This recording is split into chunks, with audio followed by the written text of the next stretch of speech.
Welcome to December. We're down to home stretch, the last few chapters of this book. And I will do an epilogue. I did the prologue. I'll do an epilogue.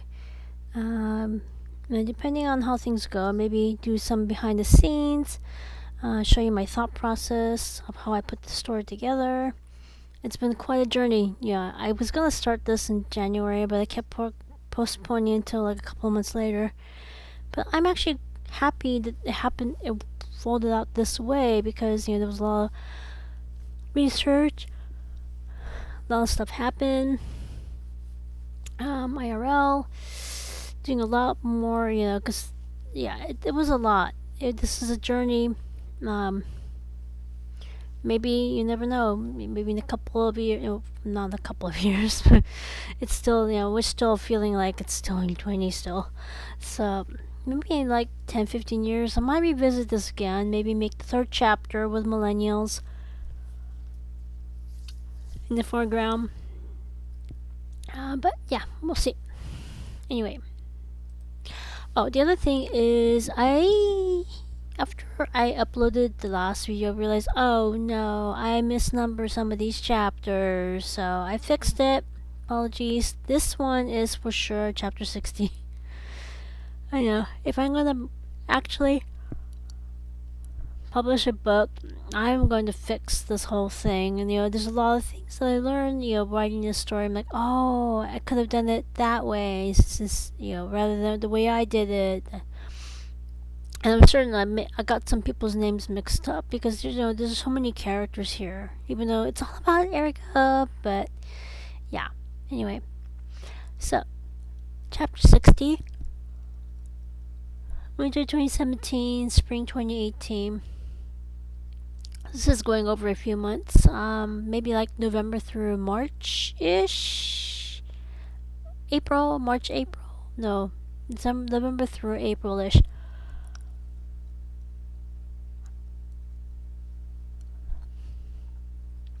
So Sunday morning, so we're looking at around Thanksgiving-ish, is where we are right now. Sunday morning, Erica and Michael went to Sunday services. The next day, Erica returned to work at the studio. Michael took the entire week off. Wednesday evening, Ashley came home for Thanksgiving from graduate school. It wasn't a vacation since she'll have her final examinations in December. However, when Michael gave her a gift from the Sanrio store in Little Tokyo, Los Angeles, she thanked them. Next, she asked her parents if they could go there after she completes graduate school. They nodded. She squealed with delight. She loves Hello Kitty. Erica worked another full day on Tuesday. Then on Wednesday, they all worked half day. At noon, Erica drove herself home.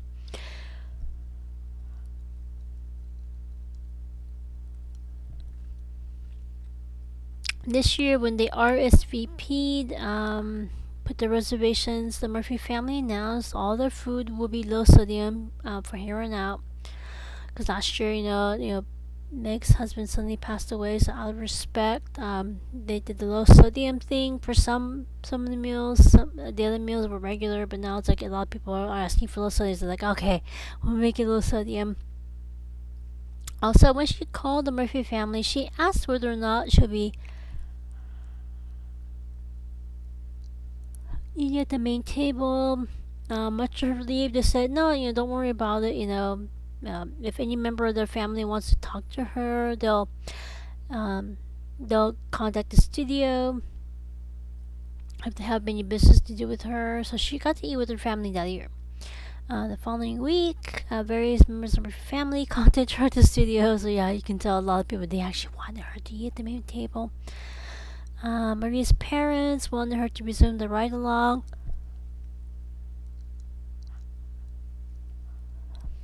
However, they want the studio to record the videos, because they want, they can see, she's,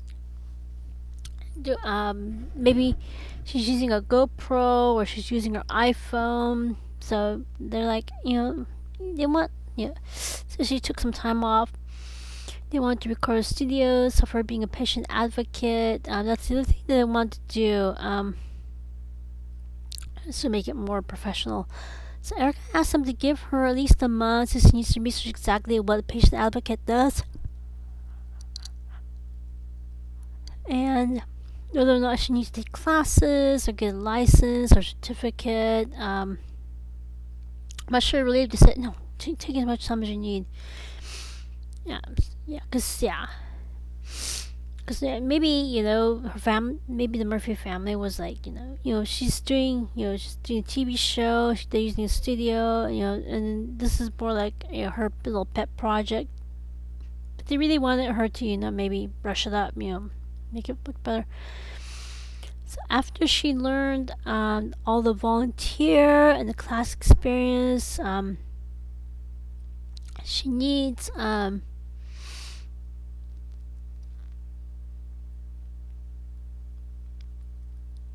and she talked with Maria's parents. There are volunteer paid positions in San Francisco, obviously, because San Francisco. I mean, it's not as big as LA, but they've got things that she can do there, and there's also a certificate program in Los Angeles.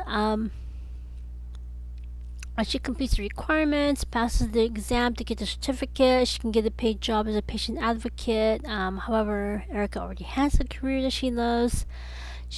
Granted, she already has 2 advanced degrees in public health, so she's halfway to getting a patient advocate certificate, anyways. As a result, she carefully told Maria's parents, that doesn't make any sense unless she wants to change careers. They apologize, saying that they didn't mean for her to go down that rabbit hole. They just want to know whether or not she needs to get a certificate to help their patients, or their clients.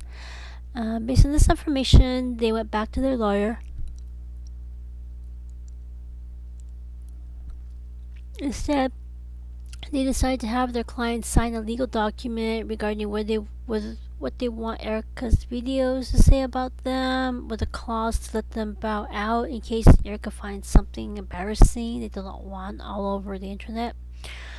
At this time, they agreed. She'll resume her ride along in January. So, also during this week, Agnes stopped by. She said that she was disappointed that Erica won't become a patient advocate. So obviously, the Murphy families are talking to each other. She was planning on buying some apartments and condos to house senior citizens and a separate one for their housebound middle-aged sons. That being said, she tried to rent out some one-bedroom units. However, with property taxes going up, it's actually more expensive to rent them than to buy. As a result, she has switched gears. After she buys the entire building, she turned around and is now helping her tenants buy the one-bedroom units instead. Surprising things happened. All of a sudden, her former tenants finally understood why rent is so expensive. It's because property taxes keep going up. As a result, they have a renewed appreciation for what their former landlords went through. Erica said that's fantastic. Agnes agreed. Side note, when Erica went online to see the prices of one-bedroom condos in San Francisco, she was stunned. The selling price is over $500,000 each, with property taxes on top of that. That's over $6,000 a year. Now, in sharp contrast, the rent is over $3,000 per month. So if you buy a $500,000 house in San Francisco, you're paying $6,000 a year in property taxes. But if you don't buy the house, you're renting. Your rent costs over $3,000 per month. So that means every year you're paying over $36,000 a year just in rent. And obviously, property tax and the rent, both of them, the money doesn't come back. But if you buy it, then it's yours. All you need to do is pay property tax. So anyway, it's way cheaper to rent to buy than to rent at this point. So that's what I wanted to show you. And give you actual concrete numbers, so you can. Because I know some people are more of a numbers person, so I put those in numbers as well. So you can see, it's like, whoa, my gosh, one bedroom. I know some of you are like, where I live, it doesn't cost One bedroom unit doesn't cost $500,000. But yeah, I just wanted to put that into perspective. The staff at the studio worked half day on Thanksgiving Eve. Day before Thanksgiving, Erica looked forward to Christmas, New Year week when the studio would be closed. This would give her a chance to stop by the clinic, to talk with the staff about her next project. Thanksgiving at the Murphy Hotel was fantastic. When they RSVP'd, again, they learned the entire menu would be low sodium. Erica got the go-ahead to spend the meal with her family and friends. Ashley, Aaron, Rio, and Trey Jr. joined Erica, Michael, and the others at the table. Next May, they would complete graduate school. The Murphy Construction Company will start construction of the gated community in March after the last frost. So right now, it's a little bit too cold. I mean, I know compared to other parts of the United States, it's not that cold, but it's cold. San Francisco. So fingers crossed they'll be able to move the following January in 2019. They will have the civil ceremony then. Because they're engaged to be married. Erica and the others congratulate them, wish them only the very best. So Jay Jr. also added Jonathan Sr.'s son, John Jr., will also move into their community when he graduates from the University of Southern California. For the past couple of years, he's been freelancing at various movie and television studios. Next summer, he'll start working at the studio as well. So, now we're gonna get another character. I know, you're like, she's got too many characters in her story. But anyway. So, John Jr. is also gonna come here too. Also, one more development. After Erica and Michael left the Thanksgiving event at the Murphy Hotel, Michael took her to his parents' home. They needed a family meeting.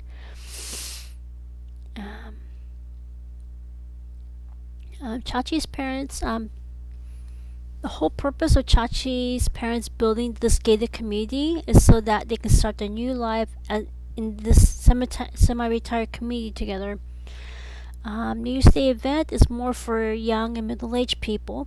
As a result, they carefully asked Alex, Chachi, Michael, and Richard to consider having the event moved to their gated community moving forward. It made sense. Their homes are 2 bedrooms. Everyone must eat outside. On the other hand, Alex and Chachi's gated community has 3-bedroom units. Moreover, Michael and his eldest sister live in the 3-bedroom duplex. If they move the event to their community, then each person can choose whether to eat outside or have the option to eat indoors. Michael asked Erica to consider cooking the entire meal at their duplex. She agreed. Erica and Michael returned to the duplex. They worked with both of his elder sisters because both of them are now moved from Hawaii to their community. They're working together to get the duplex ready for the event. Anything they don't want people to see in the first floor, they quickly moved it upstairs to either her personal room or Michael's. Next, they thoroughly cleaned the duplex to get ready for the company. At this time, Michael's mom gave Erica an early Christmas present, a gift card to Bed Bath & Beyond. So Michael's mom joined Erica to the local store, get some additional pots, pans, dinnerware, silverware, linens for the kitchen and bath. Michael's parents also stopped by the duplex to help Erica with the centerpiece and decorations. Michael's mom brought extra dinnerware and silverware from her home to their home as well, so they don't have to buy too much stuff. Because yeah, it gets really expensive. And a lot of guys, they're like, oh my gosh, my wife went to Bed Bath & Beyond, and I saw what my credit card looks like. Yeah, it's expensive.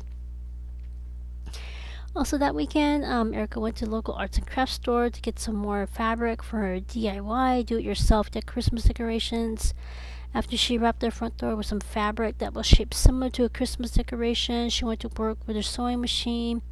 She made some throw pillows with natural down and feathers inside, and she made some throw blankets. Finally, she used some of the branches from her small Monterey cypress tree that's in a large pot outside their home to make some garlands for and dining coffee table centerpieces. And Michael said that her skills are improving, her love meter filled completely up, and she smiled gently. As soon as Devin saw Erica decorate the outside of their home, she gave Erica some samples of her cookies. She needed Erica's honest input. After Erica shared some with Michael, both of them said they were delicious. Madame said that she'll start selling them at her bakery. They smiled gently. At this time, I made some eggnog. He made certain to add a little rum last, since Erica's lightweight. When she drank her first sip, she said it was awesome. Since they had some use of citrus fruit ripening in their community garden. Michael picked some, made some yuzu cocktail with shochu. Again, he put the alcohol last so he can control how much alcohol is in each person's glass cup. Michael said smooth. He knew that he got the right amount of alcohol for her. So, when he gave her the fruit peel, like of the use of citrus, she put in the bath water, and the next time she took a long hot bath for her natural fragrance. High vitamin C contents believed to ward off colds, improve circulation, treat rough skin, and relax the mind. Also, Erica resumed baking. Whenever she made some homemade beer bread or rum cake, Michael's meter went all the way up to the top. After she put them on the rack to cool off, she stole a slice and thanked her. She smiled gently. At this time, he made a confession. While she was convalescing from her second surgery, she took the liberty of going to her personal room. She immediately waved her hand. No, it's their home. He can do whatever he wants inside their home. He said that he found her mother's books that she brought from Japan. When he opened one of them, he found several recipes. Erica was intrigued. He took the liberty of translating them from Japanese to English. Starting that night, she took one of the recipes and followed the instructions. She was stunned. It tastes exactly the way her mother made meals when she lived in the States. She wished she knew about this sooner. She had been, air quotes, borrowing Chachi's recipes this entire time. So she thanked Michael, gave him a hug, stole a kiss at the same time, smiled gently, and she made certain to make at least one of her mom's old recipes once a week. Never on. That year, Christmas was on the Monday, so that entire week the studio was closed. Erica used this time to focus on family. Actually, stopped by the clinic to give him an update on her schedule. Before the studio closed, she got to go ahead to spend the first few months of the year working part-time at the clinic, part-time at the studio. She did this because she had an idea for her next research journal article.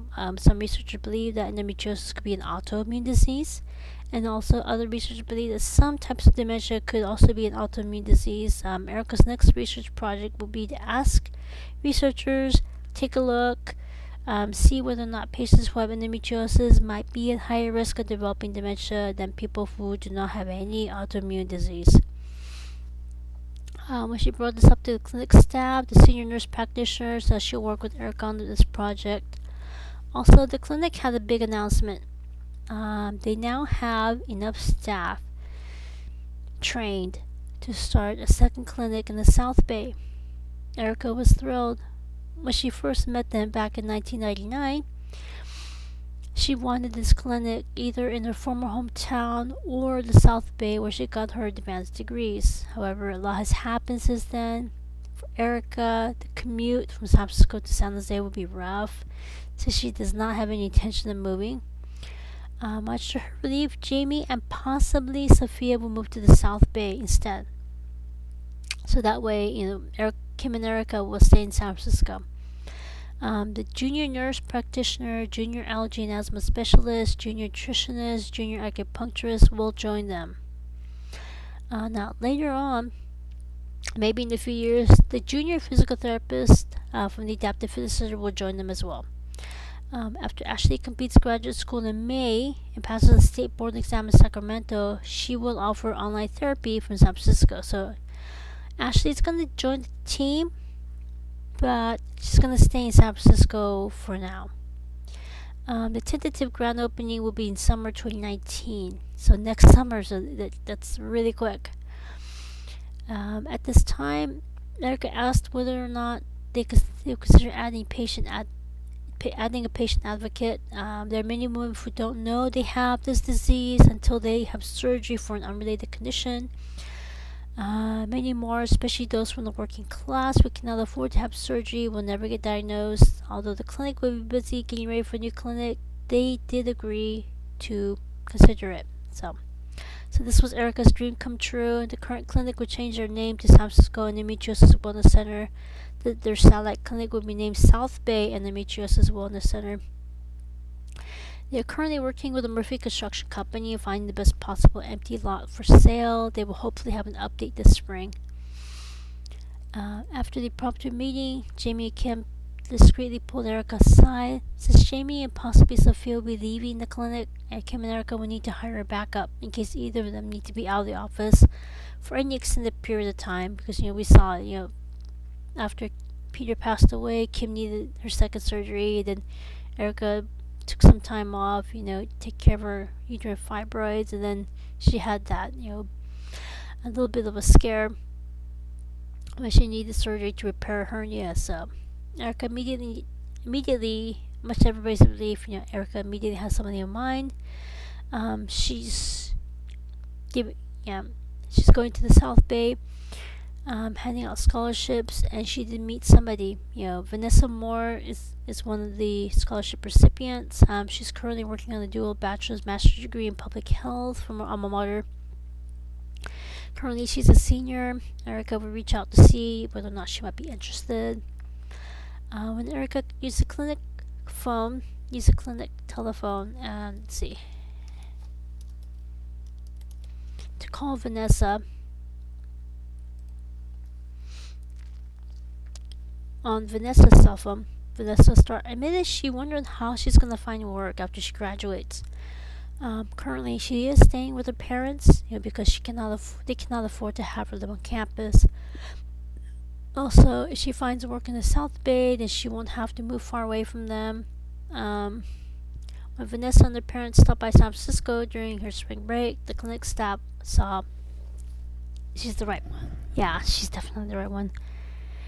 Moreover, Vanessa fell in love with San Francisco, so Vanessa agreed to move to San Francisco instead. So that way, Sophia can join Jamie in the South Bay Clinic as originally planned. Then whenever Vanessa needs to go home to San Jose, she can easily just take the BART, Bay Area Rapid Transit. That's like the public tram, or the Greyhound bus. Erica reminisced. She was in the same situation when she was going through trying to figure out how she's going to go to school, where she's going to work. So Erica offered to get Vanessa driving lessons, including a defensive driving certificate. Then later on, they can revisit about her getting a gently used car. So when everybody was on board, including Vanessa's parents, they welcomed Vanessa to the clinic staff. The next summer, she will start an internship and live in one of the upstairs apartments. A side note, when Vanessa brought her parents with her, Erica realized that she's mixed race African American. Definitely Vanessa will provide a much needed understanding on how endometriosis affects the African American community, and Erica's intuition told her that Vanessa might have the condition as well. So at this time, the clinic made certain that the Murphy Construction Company will include a few one-bedroom apartments on the top floor of the South Bay Satellite Clinic so their staff can live on the property. So this is also around this time, the Murphy Construction Company, the clinic found several empty lots in San Jose. There's still a lot, Each time I go to San Jose, I'm like, dang it, there's so many empty lots here. So that's why I picked this location. Also, in addition, I also research online how many empty lots are in San Jose, and there's a lot. So when they found the right one that's on the acre of land, they realized that they would be able to add a parking lot there as well. As soon as the rainy season ended, the company immediately started construction. So we can see the Murphy family, they're creating another gated community in Brisbane for the next generation. And now they're also going to go into the South Bay to make the satellite clinic. Also, Jamie discreetly pulled Erica aside, showed Erica the research journal article they wrote about Erica's hernia repair surgery. When Erica read the conclusion, she nodded. Western medicine insists on surgery being the only way to diagnose this condition. However, abdominal surgery also increases the risk of developing a hernia. So Western medicine needs to consider a different way to diagnose and effectively treat this condition. After Erica thanked Jamie, Jamie excused herself. When Erica went home, she showed the article to Michael. He was intrigued. Whenever he had some downtime, he went to his computer to look up other articles the clinic has written. He came across one of Peter's old articles about this condition. His final article said that they need to find a different way to diagnose this condition. He also read an article saying that more research needs to figure out why some women with endometriosis also have uterine fibroids. And he read articles that Erica wrote. She started with research about how straight versus queer people feel about health education. He saw that she's now more concerned about being middle-aged and beyond. He was in awe. During Christmas with Michael's family, Erica, Michael, and his parents hashed out details of how to put the New Year's Day event at Alex and Chachi's gated community together. Richard already agreed to be in charge of the mochi tsuki part. Alex stopped by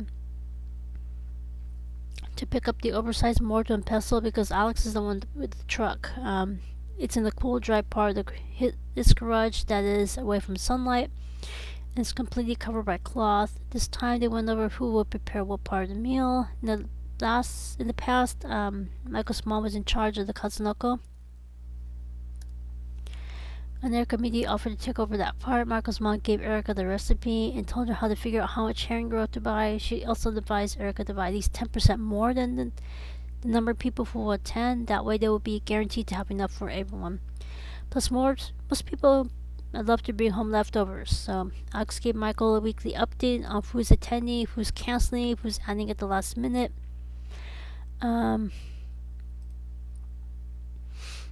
Side note, this made sense. He co-owns Alex co-owns an event planning company with some of his friends up in San Francisco. Also, Michael's mom told Erica that many new brides make the mistake of cooking, air quotes cooking, the kazunoko. Erica assured her that she would not make the mistake. When Erica went home, she added a few sticks to the recipe. For example, no cooking, make this recipe on New Year's Eve, add 10% to the number of people for 10. So the weekend before New Year's Day, Erica went to the local Japanese grocery store to buy the ingredients. The night before, she soaked the roe in the water, kept changing the water until it was less salty, then marinated the roe overnight in the fridge. There was one interesting thing that happened that day at Michael's parents' home, the one on Christmas. When Erica was standing in the doorway, Michael's parents immediately giggled. When Erica had a confused look on her face, they pointed above her head. She noticed the mistletoe every year. However, that year she shook directly under it, so she knew it's an American tradition to kiss under the mistletoe. Plus, she was not embarrassed to kiss Michael in front of his parents. They kissed. All of a sudden, both of them curled their toes, shivered in unison. Again, Michael's parents giggled, Michael giggled, and Erica giggled in return. Next day after work, she stopped by the grocery store. Fortunately, they were selling Christmas merchandise at 50% off. They still have several sprigs of mistletoe left. So Erica bought one and hung it in the strategic part of their home. Much to her relief, Michael knew exactly where this was going, so he purposefully stood under the mistletoe. When she looked at him suspiciously, he feigned ignorance. It was times like this when she appreciated him the most. Her father was the opposite. So Michael was completely respectful, let Erica take the lead. Although Erica had to admit she wished sometimes he would take the lead instead. Around this time, she went to work at the studio. She noticed several couples kissing each other in the parking lot. It made sense. The clinic doesn't do that. They need to be completely professional because they never know when the patient might be looking and judging. The studio, on the other hand, has a more relaxed atmosphere, so Erica asked Michael if he would consider giving her a quick kiss before he drives to the clinic. Much to her relief, he smiled gently, so whenever he dropped her off at the studio, he gave her a quick kiss. Again, their toes curled, and they shivered in unison, and Erica made sure to do this from now on. 2018. So now we're in 2018. New Year's Day was on the Monday. At this time, some members of the Hashimoto family flew in from Hawaii to help with the festivities. Chachi, Erica, both of Michael's older sisters, spent the entire morning preparing nutritious meals at the duplex. When the men went to Richard's home for the mochitsuki, Erica's father, Meg, and her children were also in attendance to help where they could.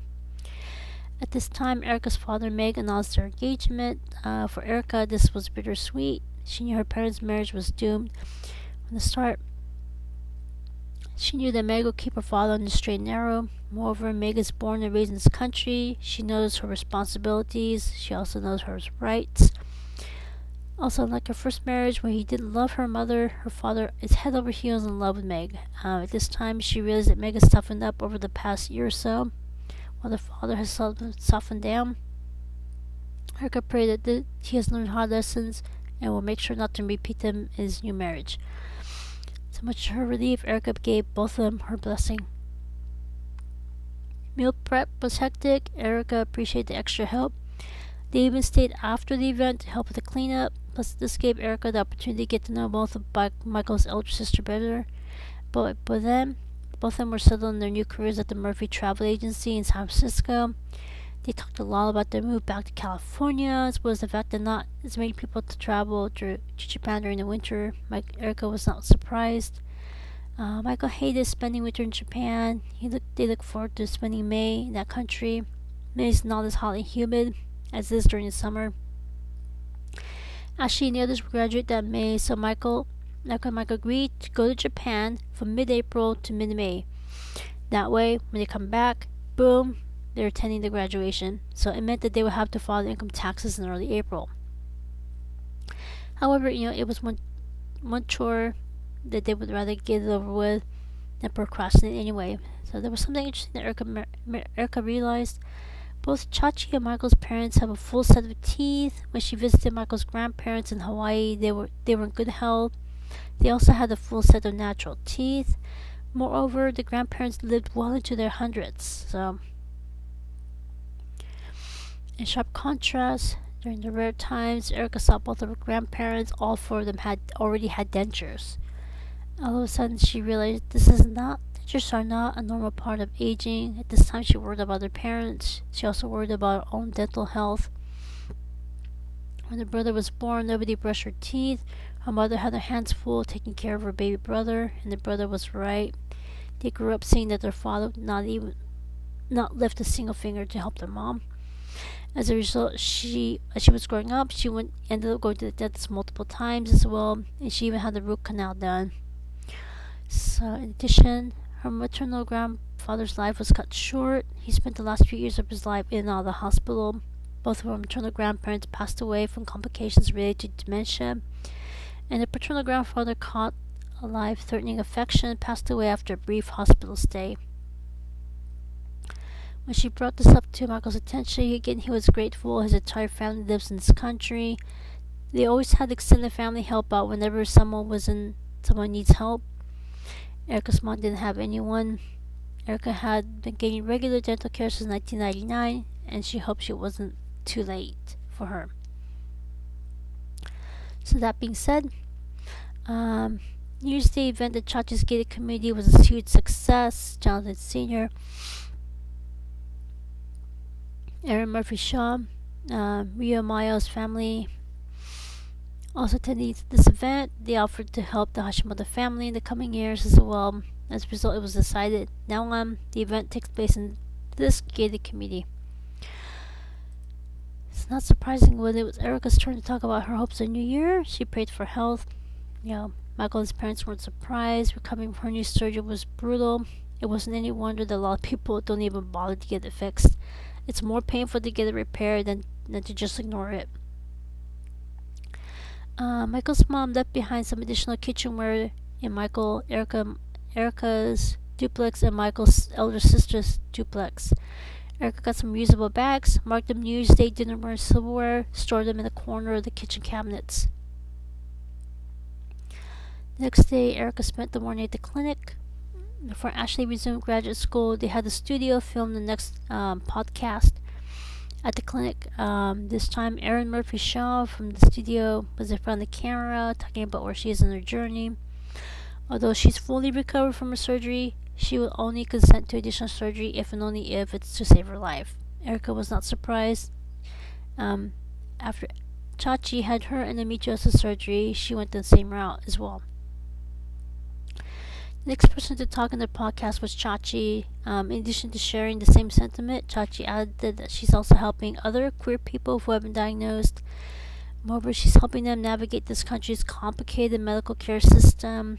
Although the Affordable Care Act was signed back into law in 2010, endometriosis is still considered a pre-existing condition, and the public, as well as private health insurance companies, refuse to pay for care related to this condition. As a result, Chachi's using part of her royalties from the studio to help pay for their care. So you can see now Chachi is paying it forward to not only Aaron Murphy Shaw, but also other members of the queer community. So Erica wasn't surprised when Chachi approached Maria, offered to help her daughter Erin. Maria consented. Chachi and Erica were similar in that way. Both of them want to help people. Next to the studio, they dream of helping others. It's finally come true. Finally, Erica talked about her journey. She focused more on the fact that some people with this condition have other conditions coexisting, such as uterine fibroids and adenomyosis. She got the fibroids treated. Also, she mentioned the fact that she had an outpatient procedure to treat a hernia several months ago. So after the studio staff left, Chachi discreetly pulled Erica aside. Chachi gave Erica a very important piece of advice. If there is a problem, there's a tangible solution, then go ahead. Erica can donate money to them. For Chachi, she's queer with endometriosis, and thanks to the studio, she can now help members of the community who has this condition. She even helped several people realize that they have this condition and get that surgery done first. Moreover, at least one of them, it turns out they're at stage 1. So they were able to move forward with the trans surgery after the endometriosis surgery. So Erica was in awe. It's like, oh, okay, she's not just, because I want to make sure to that people know, no, this doesn't mean don't have trans surgery. It means make sure you don't have any pre-existing conditions before you move forward with that surgery. Because you don't. Because Chachi learned the hard way. She didn't know she had the condition, and when she woke up, she learned that not only she has this condition, but her trans surgery was canceled. So she was really upset, and she wants to make sure nobody else has to go through that. So Erica needs to do the same. Chachi does understand where Erica's coming from. She also wants to help everybody. However, there's no way one person has the resources, because the knowledge and training needed to help everyone. Instead, she needs to focus on a specific group she knows for certain she can help. Erica thanked Chachi for her sound advice. Erica decided to focus only on people who need a scholarship to help pay for college. The hikikomori issue, that's for somebody else to solve. Moreover, there are millions of hikikomori in Japan, and even they have not figured out how to fix them either. So Erica spent the morning working with a senior nurse practitioner to work on her next research journal article. When she went to the studio that afternoon, she worked on their television show. Marie's parents stopped by for their weekly ride-along. She listened very carefully to what their clients had to say. When they had the problem that needed to be addressed, Erica admitted she doesn't have the answer.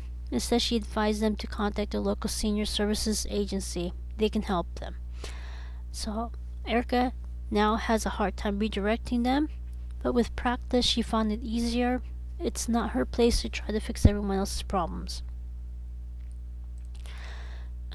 As soon as the universities in the South Bay reopened for the next academic year, Erica took a day off from work, go over her next set of scholarships. She used this time to let them know she'll be taking a vacation in starting in mid-April. So they'll need to pick candidates in early April for the scholarship at the latest. So much her relief, they agreed. Okay. She did the same with her father's university. She offered scholarships to students who also want to become park ranger. She also uses time to stay on top of how her father's doing. The first year in this country university system was extra rough on her father as he was getting the hang of it. At this time, he carefully asked her if her younger brother would have failed university. She carefully nodded. He replied that he thought so. Erica took this as a hopeful sign that her father slowly realizing that this was the wrong country for her brother from the beginning. In mid-January, Michael celebrated Erica's birthday. By then, they had put together an itinerary for their vacation to Japan. The weekend before, they went to the Murphy Travel Agency to book their round-trip airfare and hotels. That evening, they went to Costco to renew their membership, pay their auto, home, and pet insurances. When they got home, Michael had a surprise for her. Chachi's recipes, are the companion cookbook, and you got the DVD video series. Erica's recipes, personal recipes, as well as the recipes that Michael translated from a book that her mother brought with her from Japan, they're just sitting on a pile on the desk. So, Michael bought her a recipe binder kit. This kit includes a 3-ring binder, dozens of full-page sheet protectors, dozen tab dividers, 2 dozen tab labels. This kit includes access to the manufacturer's website. That includes templates of full-page as well as 4-inch by 6-inch cards. When Erica thanked him, gave him a quick hug and a kiss, she immediately went upstairs to organize her recipes. As she put each recipe in its own protector sheet, she put each of them in their respective category. While she was organizing her new cookbook binder, Michael made foods for her birthday meal. After they said itadakimasu, they ate dinner together. Erica kept the new cookbook binder on the kitchen counter away from the oven and range. So starting in February, Erica and Michael bought the local paper to see the box office receipts of her new latest film that weekend. Much to everyone's surprise, it's making double her first film. When Erica went to the studio, Lucas had her talk with the office manager. They still owe her money for her first film, so they proposed paying the entire amount of royalties. That way she won't get bumped up into the next tax bracket. Currently, she's in the 35th income tax bracket. To prevent her from owing more money, they'll pay the rest in benefits and royalties. Michael picked up from work. He agreed. At this time, they made a mental note to ask their accountant what else they can do to owe less income tax. March is a busy month for both the clinic and the studio, in addition to ramping up. It was Endometriosis Awareness Month, so Erica helped both the clinic and the studio raise awareness of this condition. In early April, Erica and Michael took the day off, filed their income taxes with their accountant. Much to their relief, Erica's scholarships and paying for her father's university education put a significant amount of dent into how much income taxes they owe. So Erica made certain to focus on educational expenses for now. In the evenings, Erica and Michael went over the details of the next trip to Japan. At this time, they agreed to focus more on donating money to both of her alma maters and her father's university. So any questions, comments, constructive criticisms, let me know, and I shall see you next time. Take care.